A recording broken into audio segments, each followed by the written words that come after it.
आज से 23 साल बाद 2047 में मोदी सरकार ये दावा कर रही है कि इंडिया एक सुपर पावर होगा। बेशक हो सकता है इंडिया एक सुपर पावर बने। इंडिया एक सुपर पावर हो सकता है फाइनेंशियली, एक मिलिट्री सुपर पावर। पर क्या इंडिया एक डेवलप्ड नेशन होगा? क्या इंडिया के अंदर हम अपने आप को सेफ फील कर पाएंगे? हमारे बच्चे अपने आप को सेफ फील कर पाएंगे जब वो ऑफिस जाएंगे, जब वो शाम को किसी सुनसान सड़क से वापस आएंगे? या जैसा कोलकाता में अभी कांड हुआ, या जैसा 2011 में निर्भया के साथ हुआ, या जैसा कि उदयपुर में कन्हैया कुमार के साथ हुआ, या अभी उदयपुर में रिसेंटली फिर से उस बच्चे की स्टैबिंग हुई, या बदलापुर की बच्चियों की जो घटना हुई, उनको देख के और हम इसी तरह की सारी घटनाओं को 2047 में भी डिस्कस कर रहे होंगे। जानते हैं आज के इस एपिसोड में।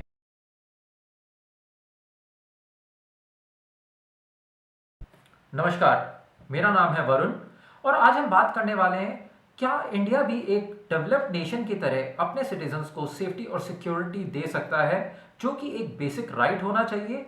और किसी भी राइट और किसी भी डिमांड से पहले क्या हम एज ए सिटीजन इतने जागरूक नहीं है कि हमारे लिए सेफ्टी और सिक्योरिटी उतना इंपॉर्टेंट नहीं है?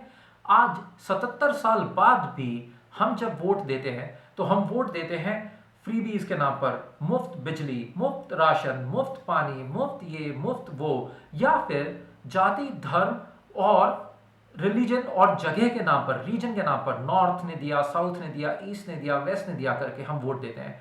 हम सभी देशवासी क्या ये नहीं समझ पा रहे हैं कि हम आज तक 77 सालों बाद भी इंडिपेंडेंस के अपने आप को सेफ फील नहीं कर पा रहे हैं? ना हम हमारी बेटियों को बचा पा रहे हैं, ना हम हमारे बेटों को बचा पा रहे हैं। ना लड़कियां सेफ, ना लड़के सेफ, ना बच्चे सेफ, ना बड़े सेफ। कोई भी सेफ नहीं है।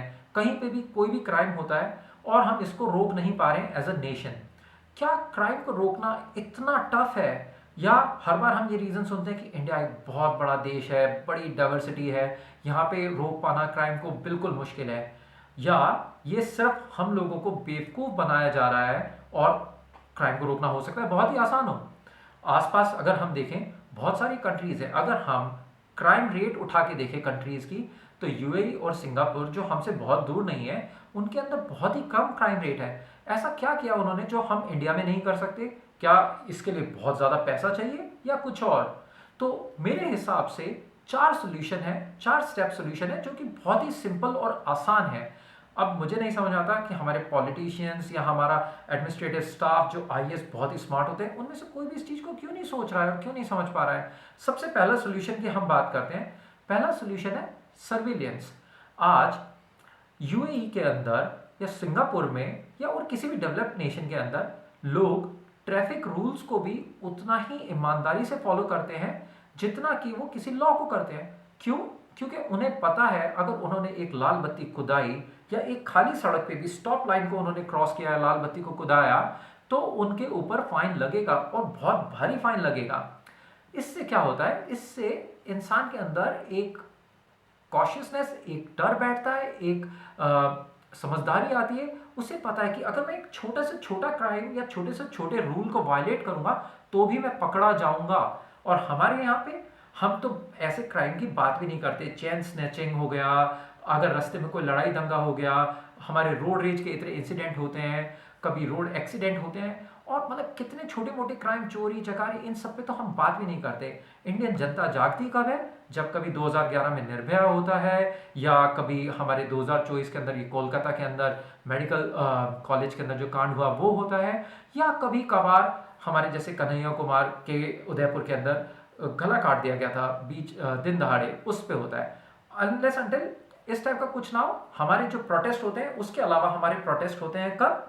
हमारे स्वार्थ के लिए, हमारे पॉलिटिकल इंटरेस्ट के लिए, पॉलिटिकल पार्टीज के द्वारा। हम फॉर्म लॉज का विरोध करने के लिए सड़क पे आ सकते हैं, हम सीए एनआरसी का विरोध करने के लिए सड़क पे आ सकते हैं, हम हजारों की संख्या में सड़क पर आंदोलन कर सकते हैं, हम रिजर्वेशन बचाना है नहीं बचाना है के लिए आंदोलन कर सकते हैं, पर हम सेफ्टी के लिए नहीं करते हैं।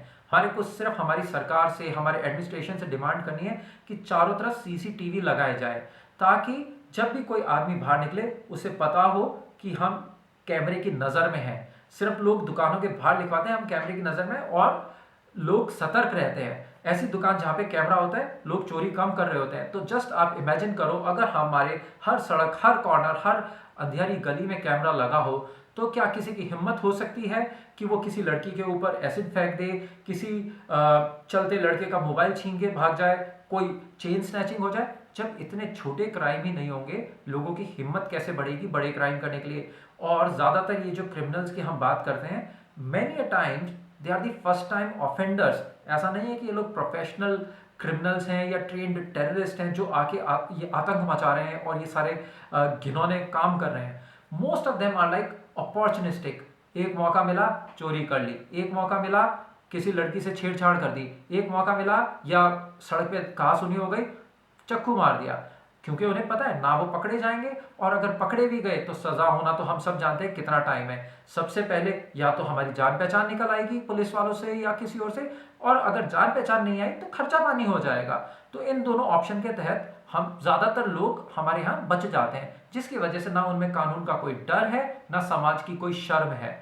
तो पहला सोल्यूशन है सीसीटीवीज हर सड़क, हर चौराहे पे लगाना, ताकि सब कुछ कैमरे की नजर में हो। और ये करना कोई बहुत टफ नहीं है।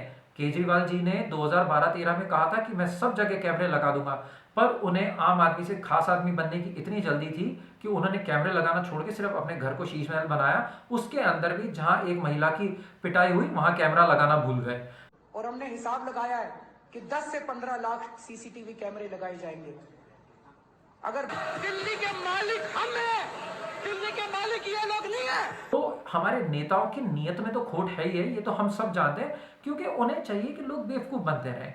तो पहला सोल्यूशन है कैमरे लगाना।